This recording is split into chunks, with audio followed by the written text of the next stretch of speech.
নমস্কার সবাইকে, কেমন আছো সবাই? আশা করি সবাই খুব ভালো আছো আর তোমাদের ভালোবাসায় আমিও খুব ভালো আছি। আজকে আমার একটা নতুন ব্লগ নিয়ে চলে এলাম। দেখো, আমি তো বাপের বাড়িতে ছিলাম এতদিন, তো এবারে তো শ্বশুরবাড়ি যেতেই হবে। তো সেই জন্য মা যে শাড়িটা আমাকে দিয়েছে, ওই শাড়িটা কিন্তু আঁচল পিস কাটা ছিল না। তো সেজন্য দেখো, বাবা তো আগে টেলার চালাতো, তো আমাদের বাড়িতেই মেশিন ছিল, সেই জন্য বাইরে কেন দেবো।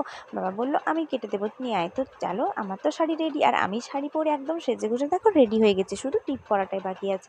তো টিপ পরাটা তোমাদের সাথে শেয়ার করে নিলাম। বলো তো আমাকে কেমন দেখতে লাগছে, অবশ্যই কমেন্ট করে জানিয়ে কিন্তু।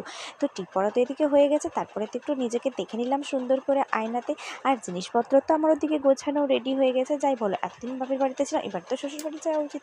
তো চলো, আমরা হলাম শ্বশুরবাড়ি ঘুরে আসা যাক। তো যাদের বর বাড়ি থাকে তারা তো এরকমই করে, তাই না? তো দেখো, আমি তো রেডি হয়ে গেছি একদম সুন্দর হয়ে, আর ওদিকে ভাইরা দেখছিল। তো দুই ভাই আমাকে আজকে ছাড়তে যাবে, তাদের পালা, ঠিক আছে? তো ভাইয়ের তো, আমি তো তাড়াতাড়ি বেরিয়েছিলাম, কিন্তু ভাই যেহেতু শোরুমে গেছিলো সেই